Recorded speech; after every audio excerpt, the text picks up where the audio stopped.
Hello again. It's me, Shauna, and today I'll be practicing and showing you how to truss a roast. I do apologize for the babies in the background, but you do want to start off with some kitchen twine. I do apologize I don't have any, so I'm going to use the twine that I normally use for my crafting and hobbies.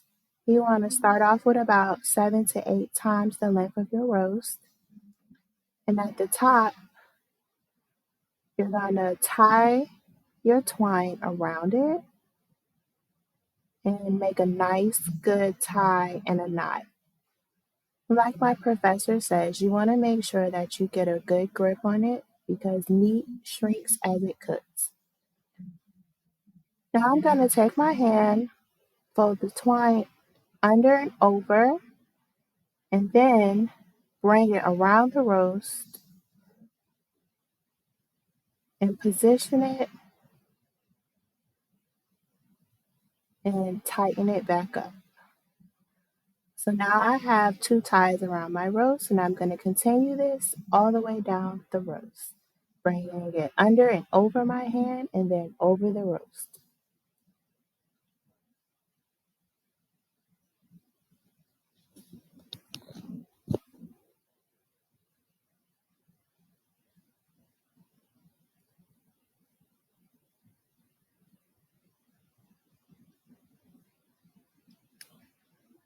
As you can see here, I just wanted to show you guys what the rope is doing underneath my hands as I'm bringing it over.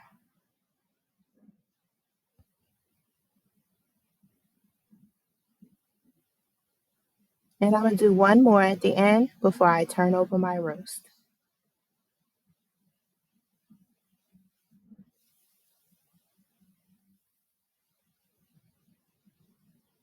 Once again, making sure that I'm pulling it and getting it nice and tight.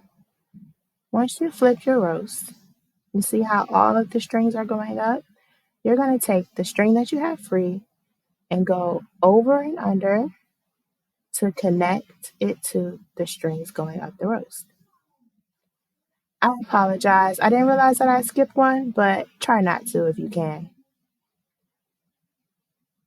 And I'm just going to continue this up the back of the roast.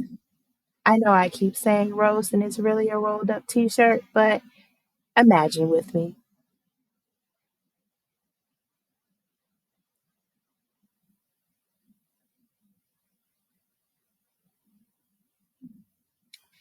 And once I get to the top of the roast again, I'm going to flip it over back to the front and connect the free rope to the rope that I started with right here, as you can see.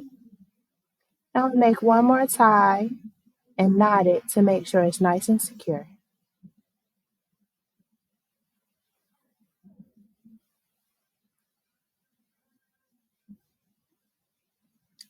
There we have it, a trussed roast. Thanks for watching. Hope you all enjoyed.